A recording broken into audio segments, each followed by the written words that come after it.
avec Yes. C'est notre moment. Dites oui aux actualités dans votre journal TV. De beaux projets pour des budgets serrés. Batimax, le partenaire des bons plans. Batimax, la qualité au meilleur prix. Manoltranao vaovao.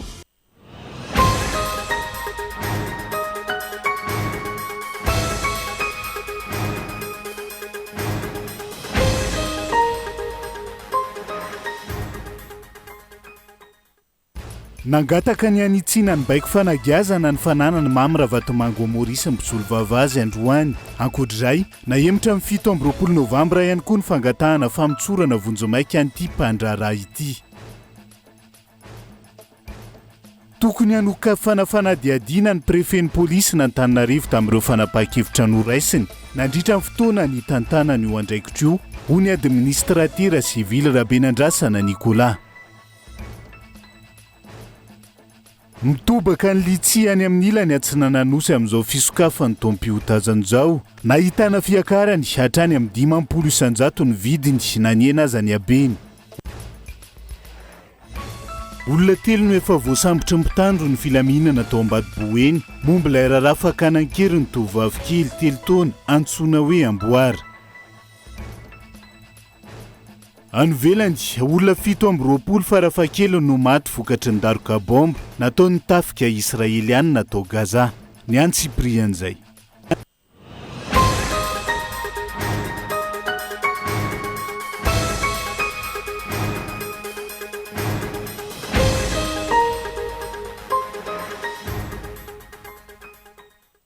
Mgadondrainy amin'ny valoralina fotoana ny fampilalambavaotsika eto amin'ny fitalavitra kolo. Aterina ny araba tomboky lasy tongo vavy manasana ihany koa. Anaraka ny Antsipirian zay hoe tsika manokatra ny fiarahana amin'ity ala ity. Nagataka ny anitsina ny baiko fanagiazana ny fananany mamy Ravatomango Maurice mpisolo vavazy tamin'ity androan'ity. Ahafahany manefa ny fandaniana amin'ny fitsaboana sy ny filana rabola manokana zany raha ny fanazavana. Mamy Ravatomango izay namoahany fitsarana malagasy didy hanagiazan'ireo kontombolany rehetra eto Madagasikara eny amin'ireo banky samihafa omaly. Ankoatr'izay nahemitra ny 7 amby 20 ny volana novambra zao ihany koa amin'ny fangatahana famitsorana vonjomaika an'ity mpandraraha ity. Tsara soarvely. Nametraka taratasy fangatahana ny mpisolo vavany Mamy Ravatomango androany. Ny anitsina ny fanagazana ny fananany ity mpandraraha ity atsy amin'ny Nosy Maurice ahafahany manefa ny fandaniana amin'ny fitsabotena taony sy ny filany manokana. Omaly 7 novambra no nentina teo anivon'ny fitsarana tapony tao Maurice io fangatahana io raha ny angom-baovao averina hodiniana amin'ny 3 desambra ho avy zao. Ahafahany FCC na ny Financial Crimes Commission manambara ny heviny mahakasika izany. Raha iverenana nivoaka Omaly ihany koa ny didim-pitsarana navoaka ny fitsarana malagasy amin'ny PAC ho amin'ny fangejana ireo kontombola 30 mahery amin'ny anarany Mamy Ravatomango amin'ireo banky eto Madagasikara sy ny trano misoratra amin'ny anarany. Nandidy ny fitsarana amin'ny fanakanana ny fivoahany vola amin'ireo kanty amin'ny anarany ity mpandraraha ity izay misokatra amin'ireo banky sy andrim-pampindra mambola maro eto Madagasikara. Nomena iraka ny ARAI na ny Agence de Recouvrement des Avoirs Illicites anao ny firaketana ara-dalàna amin'ny fanakanana ireo kanty ireo ao amin'ny registre officiel raha ny angom-baovao hatrany. Raha ny fanazavana farany entiny ministry ny fitsarana Fanirso Ernefo tsy maintsy atao ny fanadihadiana lalina sy ny famotorana ny Mamy Ravatomango mialohan'ny amerenana azy sy ny volany aty Madagasikara. Ankoatr'izay nahemitra ho amin'ny 7 amby 20 novambra ho avy zao kosa ny motion de remise en liberté na ny fangatana famotsorana vonjomaika ny Mamy Ravatomango araka ny angom-baovao ny gazety anabaka iray. Noraisy ny fitsarana zany fepetra izany no ny toromarika fanomezana repos 2 herinandro an'ity mpandraraha ity. Raha ny fanazavany mpitsabo tamin'ny fitsarana hatrany mbola ahina ny toe-pahasalamany Mamy Ravatomango ary mbola eo ambany fanarahamaso ara-pitsaboana akaiky ny tenany amin'izao fotoana izao. Ho hitatsika miandalana eo hatrany mahakasika an'izay raharaha Mamy Ravatomango izay ary hoe zahana ho taterina atao anatin'ny fampalalam-baovao hatrany. fa tokony hanoka fanadiadiana amin'ny prefeny polisy n'Antananarivo tamin'ireo fanapahan-kevitra rehetra noraisiny nandritra ny fotoana ny tantanany io andraikitra io ho ny administratera sivily Rabe Nandrasana Nicolas Androany anteraka korotana teto Antananarivo ireo fanapahana noraisiny ary manaratsendrika ny administratera sivily manerana nanosy ihany koa ka tsy tokony hijanona fotsiny amin'ny fanesorana amin'ny toerany rano faneho-kevitra netiny tamin'ity Androany ity. Fandrarana famorim-bahoaka na ataona mpanao politika, sendika sy ankolafikery samihafa hosamborona izay mitarika ny hetsika entitra tsy andefitra ary andray fepetra ny OMC santionany amin'ireo fanapahana noraisin'ny préfet de police n'Antananarivo ireo nandritra ny fepitao-pitantanany généraly Angelo Ravelonarivo santionany amin'ireo nafantarany vahoaka azy ireo hatramin'ny nahavoatendry azy ny taona 2024 no mankaty manampy ireo ny filazana fa tsy maintsy anaty evitrano mihidy ary hatreny solitenan'ny prefecture ny fivoriana tanterahana ary farany teo ilay fifidiana sefoko tany eto Antananarivo renivohitra izay nolazaina fa ho tontsaina ao anatiny 12 ora ho avy fanapahana izay tsy tokony hianona fotsiny amin'ny fanesorana amin'ny toerany fa tokony arahana fanokafana fanadihadiana sy fitsarana hoy ny faneho-kevitra Rabe Nandrasana Nicolas administratera sivily. Hitako zany hoe tanatin'ny krizy ny verimberina tafarafara tato tompona andraikitra feno sy tanteraka io préfet de police io satria izy tsy miala teo mbetika izy miova zavatra teneniny afaka ataotsika hoe efitra amby 20 ora dia kan'izany tena nanompo tombotsoany samirery zany izy araka ny fahitako azy fa tsy nanompo asa-panjakana. Rehefa misy hadisoana tokony misy sazy foana manaraka an'igny hadisoana igny. Raha ohatra zany nanao hadalana zany zao tena fandikan-dalana esorinao fotsiny sisy dikany zany satria na tsy nanao hadalana nge mba mety esorina tokony hoe misy sazy zany ahezana hoe ty tsy mety nataonao mba zakainao mba hafahan'izay voatendry eo anaraka ny marina ihany koa anaraka ny ara-dalana satria inona moa zany mamparary anahy raha ohatra ka zafa nanangona firy miliara teo dia veo esorinao atsika raha voateny korontana tao Antananarivo rehetrarehetra regny resaka autorisation resaka manifestation nge ny zavatra tsy nomeny préfet de police alalany hoe tsy nafeny fepetra marina ve reny olona reny anao manifestation sa tsy omena foana tampena na tsy otra zao. Tsy ny eto Antananarivo ihany fa nisy ihany koa ireo tany amin'ny tanàn-dehibe hafa toy ny tany Nosy na enona fitarainana ny amin'ny trangana fanapara-pahefana ka tokony hojereny ny mpitondra fanjakana. Ny fanadihadiana azy reny izay hoanatr'ireo vao nandray ny andraikitra nandritra ny filan-kevitry ministra Omaly sy ireo administratera sivily mitana andraikitra manerana ny Nosy. Raha tokony nataon'ny préfet de police ny Antananarivo regny tamin'izany fotoana reo tokony hoe nomeny autorisation le olona satria mafeny fepetra avelany ireo maneho hevitra fa asiny balizy fotsiny ohatra hoe mandefa miaramila izy amin'ny alalan'ny OMC hoe reto no apetrakanao eto mandritra ny le olona maneho hevitra rehefa tapitra le fotoana nangatahin'le olona dia mbola tsy miala eo izy dia avoahanareo anatin'le toerana fa le olona zany tsy afaka naneho zavatra tsy mety miainany tsy maintsy nanaraka n'le famoretana nataony satria izy io misy beko dia misy zany ny beko azo tanterahana misy ny beko tsy azo tanterahana zay ny antony fianarana zay ny tsy hanendrena robot eo amin'io toerana io zay ihany koa tsy hanendrena olona tsy havanana tsy niofana tamin'ny administration zany nio anao zany mahalala hoe tiany zavatra azo atao tiany zavatra tsy azo atao na lehibe io azo torona hevitra hoe ataovy zao ohatra ty tsy mety dia azo tenenina io hoe ty ohatran'izao ty ohatran'izao zay manko mahateknisianina amiko. Nisorona tamin'ny toerany noho ny fandraisana fanapa-kevitra diso na nandika lalàna dia tapitreo ny raharaha lesoka nandritra ireo fitondrana ny fandimby ny tsy maty manota ho hiatrany ny faneho-kevitra ka tokony hakana lesona amin'izao fanovana sy fanavaozana izao. Omaly nandritra ny filan-kevitry ny ministra notendrena ho préfet de police n'Antananarivo i Abraham Rajafetra Setraniaina Solomanjaka. Tsy manana birao eny amin'ny lampam-panjakana iavoloana eny mahazo arivo ny filohany antoko malagasy miara-miaingy ajo andriany anarivelo ary tsy mpanome baiko ny mpitondra ambony ihany koa araka ny feo miely amin'izao fotoan'izao araka ny nambarany ankoatr'izay miantso ny mpitondra nome lanja ny fanabeazana eto Madagasikara ty mpanao politika ty ary laza fa tsy tokony hanapahana ny fampianarana ny fahatongavan'ireo mpitondra ambony mitsidika na mitokana fodo-drafitrasa eto amin'ny firenena ka Bainloano mitatitra ny Antsiprian'izay. Tsy manana birao fiasana sy fandraisan'olona eny anivon'ny fiadidiany fanavaozan'ny Repoblikan'i Madagasikara eny amin'ny lampam-panjakana iavoloha sy eny amin'ny primature mahazo arivo i ajo andriany anarivelo hoy izy androany ary tsy mpanome baiko amin'ny fandraisana fanapahan-kevitra eto amin'ny firenena ihany koa manoana ny fitondrana mijoro ankehitriny ho amin'ny fanovana sy fanavaozana ny firenena ny antoko malagasy miaramiainga ary mazava fa ny filoha sy ny premier ministre no tompony andraikitra voalohany amin'izany hoy ny fanazavana. Marina tokoa fa misy betsaka ny tsy mahalala fa raha izaho manokana dia isan'ny fantatrandrehetra fa nandray anjara tamin'ny fanovana teto amin'ny firenena ary mbola manoya mandray anjara amin'izany. Manana andraikitra mahatsaro manana andraikitra ohatra ny androany amin'ny fanampiana ny tanindrazana iombonana dia ny amiko ny zava-dehibe dia ny hoe ahoana amin'ny maha-olom-pirenena ano andraisako anjara mba tena tongavan'izay fanovana izay marina eto amin'ny firenena. Hatreto aloha tsy manana birao naizanaiza afa-tsy eo amin'ny birao amin'ny tompony andraikitry ny orinasako sy ny antoboko anahy. Fanaovana tsinitsinina ny filoham-panjakana sy ny premier ministre ny filazana an'izany ary ny olona miteny an'izany dia olona manohitra ny fitondrana. Mino fa tsy misy olona miaraka amin'ny fitondrana ka hanao tsinitsinina filoham-panjakana sy premier ministre izay tompony andraikitra voalohany eto amin'ny firenena. Ankoatr'izay, miombon-kevitra amin'ireo politika ny fitsintsina tanterahany fitondrana ny antoko MMM. Isan'izany ny fanapahan-kevitra amin'ny tsy tokony iandrasana ny filohan'ny fanavaozan'ny Repoblikan'i Madagasikara amin'ny fitokanana ireo foto-drafitrasa samihafa araka ny filan-kevitry ny ministra Omal ary ny eo anivon'ny ministera no miandraikitra ny fitokanana foto-drafitrasa sy fanokafana ireo tetikasa isan-karazany rehefa iroso amin'ny fanovana ihany tokony ialana ny fomba tsy nety tany aloha hoy Andrianena Arvelo Adzo. Mba andro ny fanovana izao miangavy re raha azo atao hoe rehefa misy fety na lanonam-panjakana atao toy izao aza tapahana ny fianaran'ny ankizy.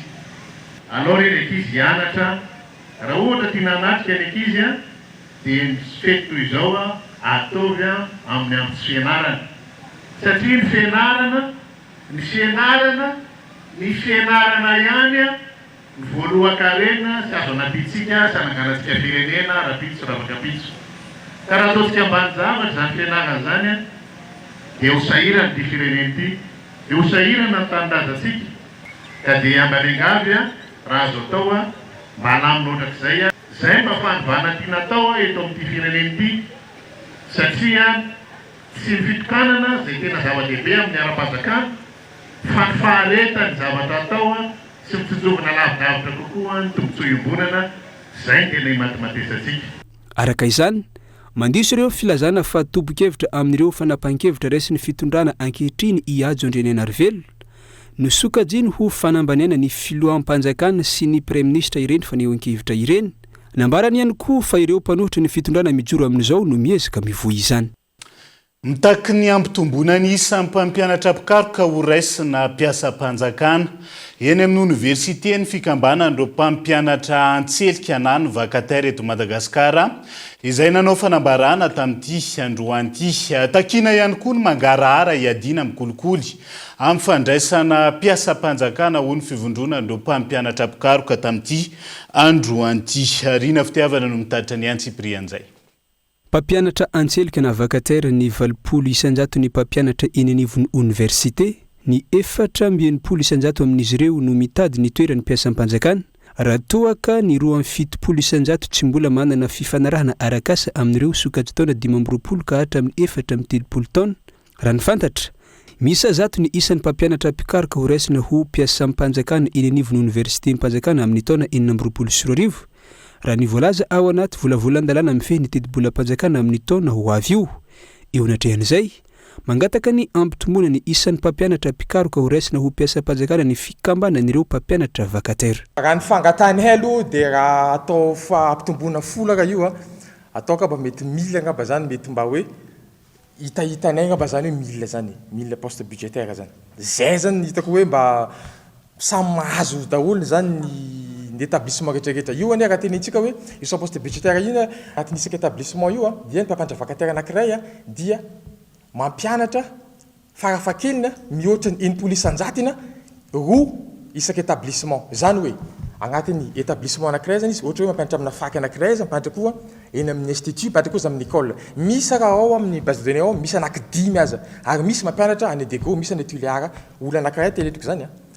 Donc zany tsy ampy zany ny poste fa mila zany oekiteretinay vinavinanay hoe ny fangatanay amin'io zavatra miroso ao anaty ny fanavaozana ny fitondram-panjakana ankehitriny ka voakasika zany ny eninivo ny fampianarana ambony amin'ny fanadiovana ireo mari-pahaizana hosoka takiny ireo mpampianatra vakatera ny anaovana mangarahara sy anajana ny masontsivana amin'ny fandraisana mpiasa-panjakana amin'ny ity taona ho avy io moa zany zay mitaky ny fangarahara fananganana ny cellule nationale io moa zany efa nisy resaka any natsipinay tamin'ny tany amin'ny misopresse tany hoe mba hanangarana cellule nationale mba ahafana manara-maso akaiky ny resaka recrutement amin'ny resaka dossier satria amin'izay ty dia misy efa moatra folo taona mahery dia mbola ao mesopresse ao ka zay zany mangataka amin'io zany mba misy fiara-masa akaiky misy le de suivi national mba hiaranay mijery akaiky manara-maso ireo recrutement resaka dossier ireo dia anisan'le manahirana mako matetika io sans poste budgétaire raha atao kely io mifavoriser kolokolo i zavatra io satria ina mahatonga zany ho lafo be zavatra io fandehanany vola be mihitsy anatin'io zavatra io raha atao maromaro ny mety miena kokoa ny zavatra ny resaka corruption anatin'io zavatra io maro mandeha ny resaka recrutement mangarara tsara izy amin'izay fotoana zay isan'ny takina amin'ny fandraisana mpiasa-panjakana ny hoe tsy mihoatra ny 10 taona mahery ny 500 amin'ireo mpampianatra vacataire ao amin'ny association des enseignants vacataires de l'enseignement supérieur à Madagascar no efa mihoatra ny 10 taona ka ny 900 amin'izy ireo misehatra amin'ny asa antselika avokoa miantso ny fanjakana araka izany izy ireo ifampidinika hijerena ny amahana ireo olana sedren'izy ireo raha ny fanambarana atrany mitobaka ny litsiany amin'ny ilany atsinananosy amin'izao fotoana fisokafany topiotazan'izao eo ampikirakirana ny vokatra ireo mpanondrana nanomboka tamin'ny 3 ora tolakandro nahitana fiakarany hatrany amin'ny 50 isanjato ny vidiny na ny ezany na ny ena aza ny abeny noho ny tsy fampiny ny rotsakorana tamin'ity taona ity erinora zafamanana Koltomasina betsaka ny vokatra litchi tamin'ity taona ity saingy tsy dia nahafapo ireo mpikirakira ny abehany kanefa azo isafidianana tsara ny fandraika tamin'ny filan'ny mpanondrana ihany koa ny lokony izay mamaly ny filana ara-teknika amin'ny fitahirizana azy nahitana fiakarana hatrany amin'ny 50 isanjato ny vidim-bokatra tamin'ity tapiotazana 520 ity na teny amin'ny tantsaha izany na ihany koa eny amin'ny mpanangom-bokatra ka matetika izy ty aminay zany dia ny vidiny zany somary dia tsy dia ao tsara fa mity androandroany ty amin'ity fotoanandro ty zany izy zany dia mbo misy tapakilakely taratasy zay azon'olona zay aviagnana dia ny vory dia tonga teto aminay dia mba misy fanantenana kely dia kely aloha ny vidim-bokatra fa teo aloha izy zany izy ty dia zavatra tena ohatrany miasa talatra zany zay ambany vola amin'ity satria kely dia kely ny vidiny ary tsy maleo sara izy amin'izao zany dia hoe raha amin'ny taratasy eo amin'ny azony avitagny tamin'ny dia nandeha ny vola zany dia eo amin'ny 20 amby zato sy 2 nefa zany izy teo aloha ty zany dia 100 sy 1 ka mba misy kely aloha dia mba azo antenena kely mba misy azo ampimpina tsy mavela fa zany hoe mba misy ampimpina zay zany ny zava-misy aty ambany vola aminay aty fa dia ny letchi aloha amin'izao zany dia mba vokabokatra izy ary tegna mba tsaratsara ny gabariny tsy teony teo aloha fa mba maventiventy any izy fa tsy hoe nitezainao ranandro le izy zany dia mba tsara tamin'ity zany letchi dia betsaka mihitsy zany izy tsy ohatrany tamin'ny lasany asaka anany zany dia fa amin'ny anton'ny lehilahin'le mpagnondrana zany le izy tsy teo le misy manta na masaka be izy moa raha fa zavatra ty moa ohatrany manala salatra ny vozona koa zany raha masaka be izy reto dia tsy mety mantsa be izy reto dia tsy mety le fotsy avadika ihany zany izy iny zany izy tegna mety ahondrana any amin'ny ripinana any velany tsy nahitana fisongadinana ny kalitao ny letchi tamin'ity taona ity noho ny tsy fampiany ny rotsakorana hoy ireo mpanangom-bokatra saingy tsy nanimba ny vidin'ny letchi anefa izany velombolo avokoa araka izany ireo mpiatsehatra rehetra manoloana ny fiatsarany ny vidiny raha vidiny amin'ny ankapobeny aloha misy amanana vidiny le mpamboly fa raha nangalanay aloha zao 2 alina ny karaba amin'ny ankapobeny aloha efa tsy mahafaty antoka ny mpamboly dia tsy mahafantantika anay ihany koa dia tsy dia manina ihany le izy amin'ny ankapobeny raha oharina tamin'ny eritaona na vokatra izy tamin'ity ka somary kely satria tsy ampy rano fa izy ndray tena betsaka zany hoe misy le ngeza fa vitsy raha oharina amin'ny izy amin'ny ankapobeny manaona tsisy atahorana nefa ny amin'ny triage arakaraka ny information menao le mpamboly zao ny ilainay sy ny ohatran'izany rehefa azon'le mpamboly tsara l izy ohatran'izao no ilainay a dia voaja le zavatra tadavina. Ny hatsara ny vidim-bokatra no ny fisitahan'olo tokana ny body ity seampiarina ity hoy ireo mpiatsehatra. Tsy nahitana fiovana kosa nefa ny sara-pitaterana sy ny ofan'ny fiara na dia teo azy izay fahalalana izay hoy ireo mpitatitra. Vidiny aloha hita ny akatra dia hita mba ravoravo le tatsaha. Roa alina 10,000 ny karabany apotiny. Tena tsara aloha le fiakarana satria ohatrany tsy olotokana ntsony ny fe azy dia mba mifanjakana nametraka le prix dia tsara le vidina le tsy. Prix amin'ny fanjakana zany le avaty amin'ny any dia indray niditra nakany ambanivohitra mba eno le ambanivohitra dia nakatra koa. Mahavelom-panantenana aloha fa arakaraky ny voyage zany arakaraky ny zava-bitany misy fanantenana tsisy. Efa mahafapolo le vidiny zay ohatranay zao transporteur avany Ambato Manjaka amin'ny Miarinarivo ny nakaty 500 km dia mikarama olona manofa anaiko. Niofa amin'ny fiara aloha tsy dia niakatra fa dia nitotizafy ihany Lexus eo ihany eo zany satria le toerana tsy niova le trajet tsy niova le gasoil koa anina fa dia arakaraky ny course vitanao zany mahatsara ny karamanao raha vitsivitsy ny course vitanao dia zay ny karamanao betsaka ny course vitanao dia arakaraky ny locataire. Izao ariva izao no manomboka ny fampidirana ireo fiara-pitati-bokatra manerana ireo ivotoerana fikirakirana ireo le tsy hoaondrana ho any amin'ny tsena iraisam-pirenena izay everina ho isy fiatsarany ihany koa eo anatrehan'ny fanjifana any amin'ireo firenena mpanjifa ny le tsy malagasy. Miresaka siam-piarina izay hatrany sika fa lavan'ilona mila politika miaingen'ny fotony raha tia hitondra fanovana sy anarina siam-piarina lavan'ilona hoy ireo solotena mponina ao amin'ny faritra Sava. Momba ny atrikasa sy fakakevitra ataon'ireo mpisehatra rehetra amin'ny lavan'ilona any an-toerana sy ny fitondram-panjakana manomboka rahampitso isan'ny teboka mila hifantohana ny fitadiava mba olana analalana siam-piarina lavan'ilona amin'izao fotoana izao. Andoharantsika ny fanampanazavana mikasika izay. Zavatra matetika hita baka tsy tonga aty ambony zany ny tena famahagna olana izay hita avy agny fotona agny ka evernefa fa ny tompon'andraikitra voalohany manotonga agny ataoko fa hoenjareo tsara ny zavatra zay ampitahainy mpandraraha sy ny vahoaka madinika ny etaetany magnoloana zay ny siam-piarina lavan'izay. Mahakasiky ny resaka volany $4 izay alaigna amin'ny mpandraraha zay magnondrana agny ivelany koa ilaina kosa no amantarana atao inona ity vola alaigna ty ary inona ny ampiasagna azy. Ka hitatsika fa amin'izao fotoana izao dia mandalo fotoan-tsarotra ny fahabetsahany vokatra stock eto Madagasikara ka evernefa ny vola rehetra izay azo tamin'ny alalan'ny $4 zegny angamba no hitanefa solution tokony ahafahantsika mamaha ny olana. Olona misa telo no efa voasambotra mpitandro ny filaminana natao Ambatoboeny momba ilay raharaha fakanan-keriny tovovavy kely telo taona antsoina hoe Amboara.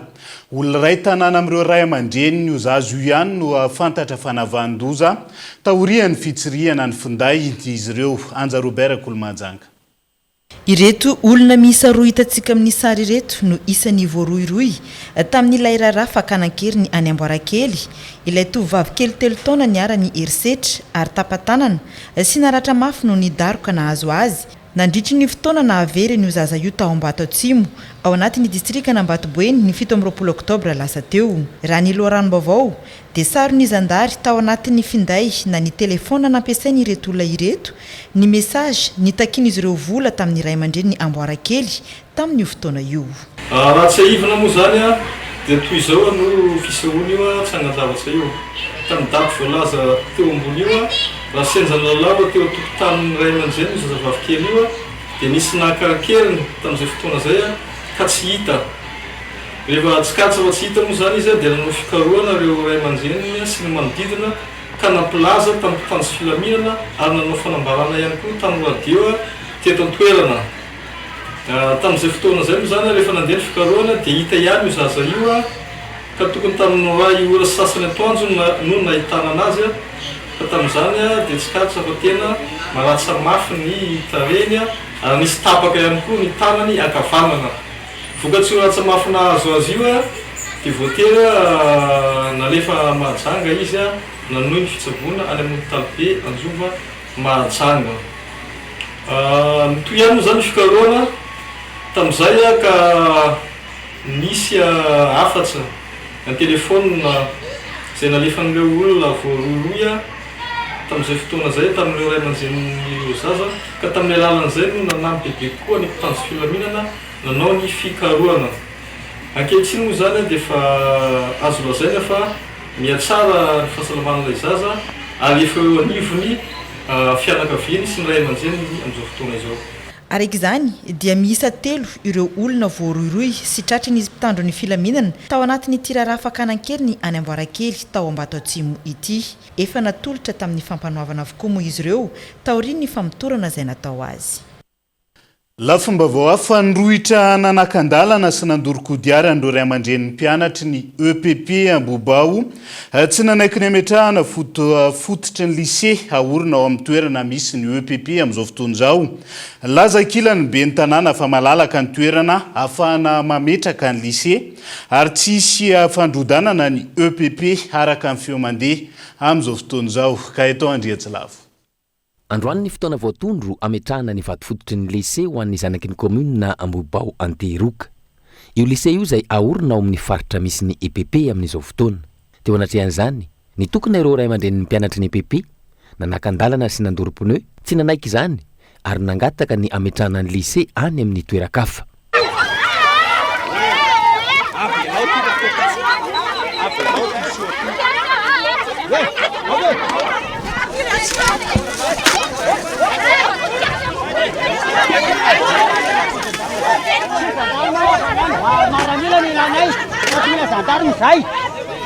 Toerakafa hoy izy ireo ny voalazan'ny pen'ny tanàna ametrahana ny lycée fony izy nanao fampelezakevitra amin'izao fotoana niovy zany ka tsy ekena. Tsy miaraka mihitsy ny EPP sy ny lycée fa ny CG sy ny lycée tokony hiaraka sady ny programme mpanjakana tamin'izy nilatsaka ben'ny tanàna dia efa niteny hoe manana toerana malalaka izy hanaovana ny lycée dia tokony azominy an'izay mivavany manana toerana izy fa tsy ho fianaran-janakay no atao botingerina droana anganana lycée. Zao zanakay efa tsy nianatra ray volana teo aloha zao ndray zanakay dia efa tsy mianatra zao tsy hoe mandra-paroviana zany ny zanakay efa mianatra. Ankilan'izay nanazava ny ben'ny tanàna izay niroso tamin'ny fametrahana ny vatovototry ny lycée fa tsy hisy akory ny fandrodanana ny EPP araka ny feo mandeha ary afaka tsara ny faritry ny EPP sy ny faritry ny lycée izay aorina. Mialohan'ny anaovana fotodrafitrasa anankiray dia ny mponina aloha no anontaniana mialoha dia efa nanao fivoriam-pokon'olona izay tamin'ny foko tany sivy ary anisan'ny fangatahany mponina dia ny resaka lycée izay ny tena hoe lehibe indrindra ary izao fotodrafitrasa izao mety nisy tsy nazava tamin'izy ireo ny hoe matahotra izy ireo sao dia hoarodana ny EPP izay naranjanany fa izao ny EPP mijanona eo fa tsy mirodana fa ho hatsaraina ary ny fotodrafitrasa fa raha araka izao hitanareo izao dia tena ngeza be ity toerana ity dia Anteroka koa tena tsy manana toerana intsony dia ity rehefa mifandinika izay telida dia fampiresaka dia ity toerana ity no anisan'ny toerana hoe ahafahana manao ny fotodrafitrasa ary efa nampifantarina ny fokon'olona izany. Raha ny fanazavana tombony ho an'ny mponina eo anivon'ny commune Ambobao Anteroka ny fisian'ity lycée vao ajoro ity. Ireo mpianatra afaka BEPC izay voatery mandeha amin'ny commune hafa noho ny tsy fananany commune lycée. Isan'ireo tetika asa mpampandrosoana ao amin'ny commune Andrenivohitra Mahajanga ny Jescode miaraka amin'ireo mpiara miombonantoka maro. Nisan'ny fanentanana sy fampafantarana nataon'izy ireo nadritra ny fanamariana ny andro maneran-tany ho an'ny toeram-pivoahana tany Mahajanga tamin'ity andro an'ity. Anja Robert.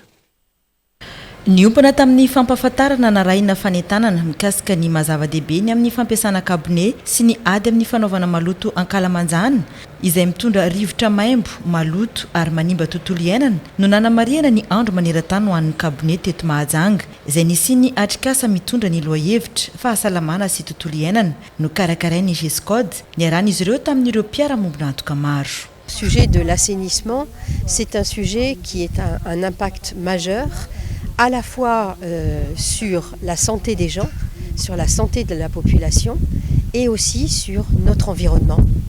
C'est à la fois le nom du projet que nous développons, mais c'est aussi l'impact, le double impact en fait d'un assainissement qui influence à la fois les sujets de maladie et les sujets de pollution, donc les sujets de santé et les sujets d'environnement. Et nous avons souhaité, au travers de cette journée, déjà de cette matinée, regrouper en fait toutes les institutions et toutes les organisations qui travaillent avec nous sur ce sujet.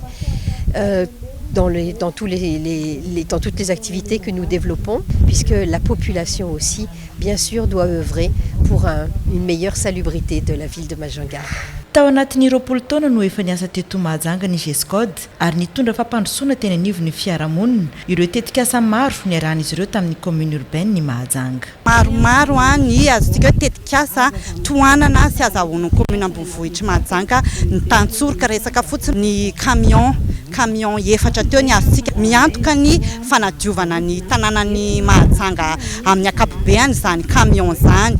Eo ihany koa ohatra ny fametrahana an'io station de bout de vidange io anisan'ny tombony ho an'ny tanàna Mahajanga amin'ny fananana izy io indrindra amin'ny fitatanana an'izay resaka fiparitahany maloto izay. Raha resaka fotsiny tsika hoe assainissement dia ireo ny anisan'ny tena hoe goavana ao anatin'izany tetikasa iarahana amin'ny GESCOD zany. Eto dia manao antsoavo izahay fa misy fitaovana iray tsy ny zany fa camion pompier mahazaka hatramin'ny 4 metra toratelo efa heritaona izay no fanomezana azo avy amin'ireo pompier malala-tanana any ampitan-dranomasina tamin'ny alalan'ny fiara-miasa tamin'ny GESCOD kanefa mampalahelo dia efa atao anatin'izay heritaona izay dia mbola tsy nivoaka ilay camion fa dia mbola mitsoka ao amin'ny portny ao amin'ny seranantsambon'ny Toamasina dia manentana izahay tompoko mba ny fahefana ambony rehetra afaka mamahazany olana izany fa ny miroborobo zany zao ny dorotrano eto Mahajanga indrindrandrindra amin'ny resaka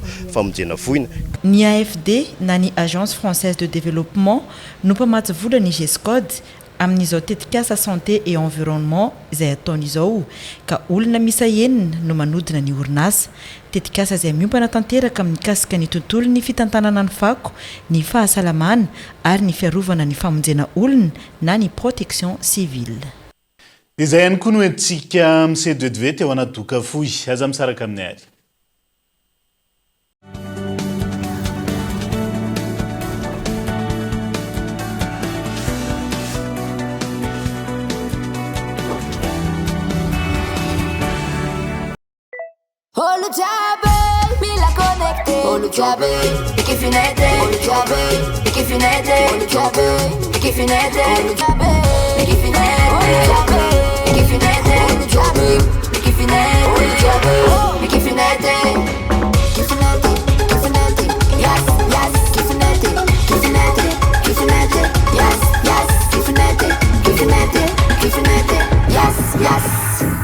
Grâce à Netmonce 25 000 et ses 4,5 Go, t'as plus de data pour plus de fun.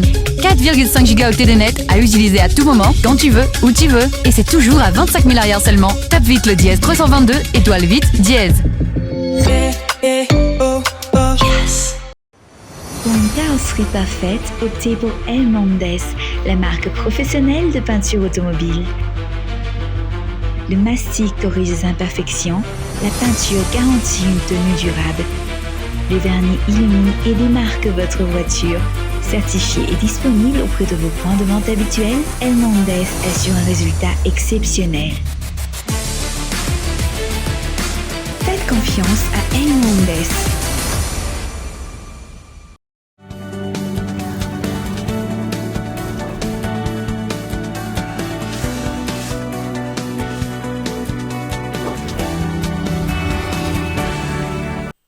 Anoizantsika ny tapany faharoa amin'ny fampalalam-baovao amin'ity ala ity. Niakatra ora $1 ny volanjaza raisy mpikambana eo anivon'ny kinaps amin'izao fotoana izao. Raha toka $7,000 zany teo aloha. Niakatra ho $7 ihany koa ny volan'ny bevoka ary $2 sy $100 amin'ny volan'ny mpitaiza kely. Tsy ary rasoa Arvely no mitatitra ny antsiprian'izay. Isan'ny teboka natao ankilaba ohatra amin'izay ka isan'ny tolomana ny resaka fiahina ara-sosialy ho an'ny vahoaka. Isy ny fanavozana nampiakarina ny volan-jaza, ny volany bevoka sy ny volany mpitaizakely araka ny fanapa-kevitry ny toy ny mpitantarana eo anivony orinasa KNAPS. Ny taona 2024 ratsy ahivina atao ry ny fiakaran'ny karama farany ambany ho 5 hetsy ariary no nisy ny fiakarana farany volan-jaza. Ratsy ahivina dia in-3 taona ihany no nisy fiovana io resaka volan-jaza io tany 1958 tany izy io dia tena mbola hoe précaire latsaka dia latsaka. Tany amin'ny 2003 izy io dia 2,000 ariary ary izy amin'izao io R1,000 io ho ana zaza 273 000 le izy. Ny volam-bevoka sy ny volam-bevoka moa dia miankina amin'ny abetsaka ny volan-jaza satria x9 amin'ny volan-jaza no hikalkulena ny volam-bevoka ary ny volan'ny mpitaizakely kosa dia x12 an'io volan-jaza io zany hoe 120 000 ariary in-roa taona no azahoana azy ao anatin'ny taona. Irosona ny fanavaozana ny lalana mifeny fiahina ara-sosialy eto Madagasikara raha ny fanazavana trany. Ankoatra ity fampafantarana ity, nakavavao momba ny raharaha mafana misy eo anivon'ny orinasa KNAPS ny mpanao gazety. Nanontany tale jeneraly n'ity orinasa ity, saingy tsy nisy fanazavana mazava mikasika izay, mbola ao anatin'ny fanadihadiana izy ireo raha ny fanazavany. Manambahiny indray sampana fampalalam-baovao amin'ity ality dia tsy iza fa zareo avy eo anivon'ny ONG Index de Madagascar. Yasmine Sonia miarabanao tonga soa ato anatin'ny fampalalam-baovao amin'ity ala ity. Misy ny conférence goavana ho an'ireo olona manana fahasimbanana ara-pahitana ho maninareo rahampitso manahoana ny makasika izay. Miarabanao iva dia miarabantsika rehetra ny atokantrano. Ny ONG Index de Madagascar dia mikarakara famelabelaran-kevitra na conférence izay mitondra ny lohateny hoe ny tsamba sy ny tontolony, la vision au-delà des yeux, izay ho totosaina ao amin'ny Cité des Cultures Antaninarenina Rampitso zoma faharaiky amin'ny 20 ny volana novambra manomboka amin'ny 9 oratra amin'ny 12 atoandro. Ny ho hita ao anatin'io famelabelaran-kevitra io dia fampiatiana ny ireo olona manana fahasembanana ara-pahitana ary isy spesialista anankitelo avy amina secteur samihafa ho avy amelabelatra hevitra ao. Isy ny ophtalmologue iray, éducateur spécialisé iray ary thérapeute en relation d'aide izay hitondra ny fijerin'izy ireo ny resaka fampiatiana ny olona manana fahasembanana ara-pahitana amin'ny fomba samihafa. Isan'ny endrika iray ataontsika hoe isehoany izay resaka fahasembanana izay ny olana ara-pahitana. Manahoana ny fahitanareo ONG Index de Madagascar izay hoe olana samihafa sy ny falikiliana samihafa mianjady an'ireo olona manana fahasembanana ara-pahitana izay raha ny eto amintsika? Ie, ministera samihafa moa efa miezaka manao an'izay fampiatiana izay fa mbola betsaka ny ezaka tokony atao dia izay indrindra no antony mahatonga ny ONG de Madagascar, Index de Madagascar hikarakara ny famelabelana. Amin'ny lafininina zao ohatra Sonia tena mbola ataontsika hoe mila karazana ezaka manokana ny fanampiana an'ireo olona manana fahasembanana ara-pahitandreo. Eo amin'ny lafiny fanabeazana voalohany indrindra mbola betsaka ny tokony ho atao satria betsaka ny sakany eto Madagasikara mahatonga ireo olona manana fahasembanana ara-pahitana tsy afaka manohy fianarana noho ny amin'ny tsy fahampiany fitaovana, tsy fahampiany mpampianatra sadrarà amin'izay resaka. Eo amin'ny lafiny arakasa manahoana ny ONG Index manokana ohatra ny isan'ny ONG mandray an-tanana an'ireo olona manana fahasembanana ao anatin'ny tontolon'ny asa ihany koa ve anareo sa manahoana? Ie, anatin'ny vinan'ny ONG Index moa ny resaka tontolon'ny asa ho an'ireo manana fahasembanana ara-pahitana fa hatreto aloha dia mbola misehatra amin'izay resaka fampiatiana na inclusion izay. Andao ary fanentanana farany mahakasika ny hetsika rahampitso Sonia. Manentana antsika rehetra na ireo olona manana fahasembanana ara-pahitana na ny ho anareo manana havana na namana manana izay fahasembanana izay na ho antsika liana tsotro izao fotsiny dia manentana anareo fa tsisy vidim-pidirana io conférence Rampitso io ary hianatra zavatra be dia be momba ny tsamba sy ny tontolontsika amin'io.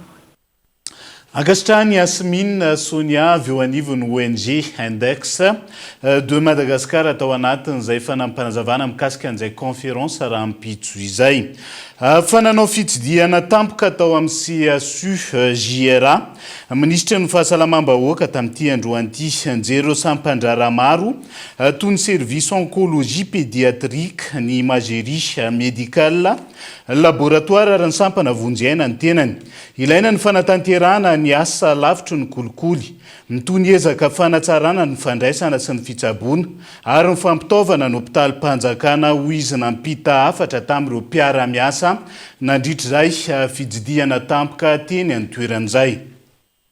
Fanoizantsika ny fampalalam-baovao nanatanteraka un jeu des eaux plateaux zay fomba fanaon'ireo sekoly vahiny sy ny lycée international français Toliara ny 13 ny volana novambra lasa teo. Lalao ara-panatanjahantena toy ny handball, ny rugby ary ny trail no natao niarahana tamin'ireo sekoly hafa tao Toliara. Tanjona ny fampafantarana ny lifta sy ny foto-kevitra ijoroany ary ho fanehoana ny fahalalahana eo amin'ny samy mpianatra sy ny mpanabe ihany koa. Firalahiana eo amin'ny samy mpianatra sy ny mpanabe any amin'ny toerana andao raha antsika ny antsiprian'izay. Nanatanteraka jeu des hauts plateaux izay fomba fanaony sekoly vahiny tamin'ny alalan'ny lalao ara-panatanjahantena toy ny handball, rugby ary trail, ny lift na lycée international français Toliara, ny 10 hatramin'ny 13 novambra lasa teo ka niarahan'izy ireo tamina sekoly hafa teto Toliara. Les jeux des hauts plateaux, c'est une tradition qui a plusieurs dizaines d'années et c'est une manifestation sportive qui réunit des établissements scolaires homologués par l'AEFE, l'Agence de l'enseignement français à l'étranger. C'est une manifestation qui est sponsorisée par l'IRF, l'Institut régional de formation, qui aide à réaliser justement cette manifestation. Le projet de cette manifestation, c'est la cohésion entre les établissements homologués français et là, en l'occurrence à Tuléar, avec les établissements privés d'expression française ou des établissements publics. Donc nous avons réalisé avec ces partenaires des jeux, les jeux donc de handball, de rugby et le trail de 5 km. Tanjona nandritra izany ny ho fampahafantarana ny lifta sy ny foto-kevina na amin'ny ankapobeny na eo amin'ny sehatry ny fanatanjahantena ary ho fanehoana ihany koa ny firalahiana misy eo amin'ny samy mpianatra sy samy mpanabe raha ny fanazavana. En fait, le but de cet événement déjà, c'est de faire connaître l'établissement, le lycée international français de Tuléar, et c'est aussi de pouvoir développer et faire connaître nos valeurs sportives, donc partager ensemble des événements sportifs, faire connaître les valeurs de la France, donc cette liberté d'expression, cette égalité entre tous, qu'on soit du privé, du public, grand sportif ou non, cette fraternité entre élèves, cette fraternité entre professeurs de tous les horizons. Donc en fait, c'est véhiculer les valeurs auxquelles nous sommes très attachés et que nous soyons tous réunis pour un événement commun. Nandritra izany lalao ara-panatanjahantena izany dia naharesy hatrany ny lift saingy tsy izany no zava-dehibe raha ny fanazavan'ny tompon'andraikitra. Il est certain que le lift se démarque à chaque fois. Néanmoins, ce n'est pas le classement qui est important. Ce qui compte, c'est cette coopération entre élèves, la participation de tous. Le trail a réuni 60 élèves de 6 établissements différents sur 5 km qui étaient encadrés par des bénévoles du Foukoutane qui étaient le long du chemin. C'était une belle manifestation avec toute la population qui était là. Très bel esprit, très bon moment. Araka izany dia dratra ny tanjona raha ny fanazavana trany fa raha tokony ho nataony volana martsa lasa teo no nanasana ireo sekoly vahiny avy any amin'ny fatra hafa eto Madagasikara ity hetsika ity fa tsy tanteraka noho ny rivo-doza Hondé dia tanteraka ihany ary tena nahitambokany. ka manoloana izany ny taona ho avy dia mety hisy ny antsoina hoe jeu du capricorne araka ny fangatahan'ireo sekoly nandray anjara. Ity jeu de haut plateau ity izay notohizana tamin'ny trail tropique du capricorne izay nandraisan'ireo mpianatra anjara, ireo ray aman-dreny, ireo atleta ary ireo mpanao trail sy randonnée ny alahady fa 14 ny volana novambra lasa teo. Vehivavy iray no matin'ny herinaratra raha sendra nitazana andrin-jiro iray teny Akadimbahoaka androany tamin'ny 12 oratoandro. Nosokafana tamin'ny fomba ofisialy androany ihany koa. Mivady-be Anambatomanga ka azo ny daholobe tsidihana amin'izao fotoana izao. Santionandreo vaovao nisongadina hita tao amin'ny page Facebook ny vaovaon'ny Kolo TV tamin'ity androany ity. Ireto indray ireo vaovao misongadina tao anatin'ny page Facebook ny vaovaon'ny Kolo TV androany alakamisy. Anisan'izany ity vaovao izay niseho teny Akadimbahoaka ity. Vehivavy iray no maty ny herinaratra raha sendra nitazona ity andrin-jiro ity androany tokony ho tamin'ny 12 oratoandro teo. Niezaka nisintona azy ihany ireo olona manodidina azy saingy tsy afatra intsony ny ainy rehefa niraikitra teo. Manoloana izany, angatan'ireo mponina ny anoloana io andrin-jiro ve io ho hazo. Ankoatr'izay, nosokafana tamin'ny fomba ofisialy androany ihany koa ny vady-be Anambatomanga ka azo ny daholobe tsidihana manomboka izao. Ny ministera ny serasera sy ny kolotsaina amin'ny alalan'ny lovako no mitantana azy miaraka amin'ny commune Ambatomanga. Nambaran'ny ministra ny serasera sy ny kolotsaina Gasikara Fenso nandritra izany fa mazanaka Ambatomanga azy dia hitondra ny feon'ny tanàna eo anivon'ny gouvernement izy indrindra amin'ny fanatsarana ny lalana ho fampiroboroboana fizantany.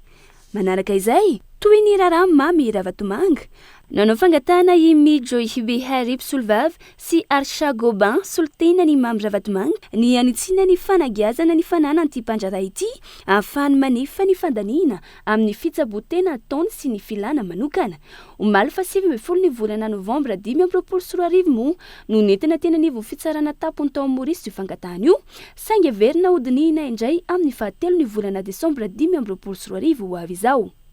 Amaranantsika azy, efa migadina aty sy Maurice ny filoha frantsay Emmanuel Macron, ny tenany izay manatanteraka fitsidiana ara-panjakana aharitra 2 andro ao amin'ny ity nosy rahavavy ity, tazana amin'ny tsena azy ny Préministre mauriciana Navin Ramgoolam. Raha ao amin'ny tambazotra serasera no mahazatra anao manara-bavao, dia arao ny pejy ny vaovaon'ny Kolo TV ary azadinona ny manisy reaction sy mizara ireo vaovao ireo satria efa voamarina avokoa. Lafomba voafa lasa fikorontanana ara-piarahamonina ny tsy fahafehezana ny fifamoivoizana sy ny lalàna amin'ny fiazy amin'izao fotoana izao, indrindra tao Riantranga teny Ankasina Omaly. Mila fanavaozana ny lalàna amin'ny feny fifamoivoizana sy ny fampiarana azy hamana ny olana. Antony ny rehetra samy mampiasa ny arabe fa tsy samy nianatra ny lalàna amin'ny feny fifamoivoizana. Andoharantsika ny Antsiprian'izay. Mampikorotana ny fifamoivoizana ny tsy fahafehezana ny fianatra amin'ny fiainana eto an-drenivohitra hoy ny mpahay fiarahamonina. Manoloana ireo lozam-pifamoivoizana maro izay niteraka korotana ara-piarahamonina toy ny teny Ankasina Omaly. Misy ny lalàna amin'ny feny fifamoivoizana fa ireo izay nianatra izany ihany no mahafehy. Ireo ihany koa anefa mbola tsy manara-dalàna ny ankamarony. Ny ankamarony olona eto avy any ambanivohitra. Any zavatra malalaka nge any ka misy zavatra any. Tonga eto izy mivahiny eto izy raha tsy diso any antsasan'ny olona eto mody rehefa riva. Fa eto ny chauffeur indray no mijarina kely aloha matahotra le olona sao dia mahitsaka olona satriana hoany. Ary raha voadony eo le olona dia le chauffeur ny diso. Dia any amin'ny fitsarana mbola le chauffeur ihany ny diso fa io tsisy rarahana io satria le aina ny zava-dehibe. Ny ankamaroan'ny olona eto Madagasikara eo amin'ny ndao ataontsika 20 taona ny moyenne d'âge 20 taona. Zany hoe zany ianao raha hanova ny fihetsiky ny olona eto Madagasikara dia miezaka manototra le lavaka 15 taona satria araka ny teneniko teo ny habitus avy any amin'ny teraka ianao no makaty dia lavaka 15 taona zany no tsetsemanao mitaky fotoana ary mitaky zavatra entitra. Manamafy ny fikorontanan'ny fifamoivoizana ihany koa raha ny fanazavan'ny mpahay fiarahamonina ity ny fahasarotam-piainana ara-toekarena ka tao lasa mety ireo tranga tsy fanarahan-dalàna raha tsy laza fa tsy ny fivarotana amoron-dalana. Mila fanavaozana ny lalàna amin'ny feny fifamoivoizana sy ny fampiarana azy amahana io olana io. Ny rehetra no mampiasa ny arabe ka tokony hay lalàna amin'ny feny fifamoivoizana ny daholobe ho hiatrany ny fanazavana. omendany zany fanajana ny zony ankizy amin'izao fanavozan'izao ny kolonely Lucien Rabiarmanana mpanolo-tsaina avy eo anivon'ny fiadidina ny fanavozana ny Repoblika Madagasikara. Lara-pamena amin'izany ny fanajana ro fifanarahana iraisam-pirenena izay nakatoavin'ny Madagasikara. Entsora Soarmalala. Misy olo-tena ny iray aman-dreny izay mifona aminareo ankizy noho ireo adidy tsy mety vita hoy kolonel Lucien Rabiarmanana, mpanolo-tsaina avy eo anivon'ny fiadidin'ny fanavozana ny Repoblika tao anatin'ny lahateniny nandritra ny fankalazana ny andro iraisam-pirenena ho an'ny ankizy izay nankalazaina androany teny ankianjana Alarobia. Maro zon'ny ankizy voahosohosoka ao anatin'izao fanavozana izao no anarenana izany. Araky nambarako tamin'ny kabary ny fandobiasana teo dia zava-dehibe ho anay ao amin'ny fanavaozana ny Repoblikan'ny Madagasikara ny atao hoe fijerenany maha-olona. Ny fijerenany maha-olona dia mijery manokana voalohany indrindra ny ankizy satria io no fototra ary miakatra makany amin'ny tanora ny olon-dehibe. Ka ny fijerenan'izay zon'ny ankizy izay dia anisany ati-tanteriko eto fa zava-dehibe tokoa ary anisany ezaka izay fotoran'izany atao hoe fanavaozana izany. Satria tokoa mantsy raha ny fototra ny tsotsara indrindra reo ankizy ireo ny tsisy mijery dia ho zava-poana ny dradradradrana n'izany resaka fanavaozana izany. 70 taona mahery izao i Madagasikara no nanao sonia ireo fifanarahana raisam-pirenena fa nanjany zon'ny ankizy hatramin'izao maro ireo zo voahitsakitsaka. Misy ny vita ary antoto amin'ny alalan'ny taratasy ny betsaka tena vita eo amin'ny resaka hoe réforme légale fa ny eo amin'ny hoe fanatanterahana isan'andro jery isan'andro tsika vao tamin'ny herinandro tsika mahita zaza 10 taona vao tsatotsatokatsy tamin'ity taona ity tsika ankizy firy teny amin'ny 67 sécurité ary ny eo amin'ny tsy fampihana-sakafo koa betsaka ny matin'ny tsy fampihana-sakafo ny ankizy urgence zany urgence ny malnutrition urgence ny insécurité urgence koa ny éducation de qualité satria misy les programmes hoe lozem malazaina fa gratuit nefa misy ny atao hoe frais cachés dikan'izany zany ny ankizy koa mbola hitantsika ihany fa matoa izay atao amin'ny vovonan'ny fiarahamonimpirenena miaro ny zon'ny ankizy mitaky ny atongavany ao amin'ny fanavozana ny Repoblika Madagasikara dia satria misy discrimination. Maro hetsika ho karakaraina eto Antananarivo amin'ny ity volana novambra ity anomezan-danja ny ankizy. Dia izay ihany koa no entsika manakato indray ny fiarahana amin'ity ality naiza misy anao ankasitrahana hatrany ianao nanaraka ny fampahalalam-baovao hatramin'ny farany mandrapitafa ao amin'ny rapitsondray ary tomboky lasy tombovavy ilomatoboka.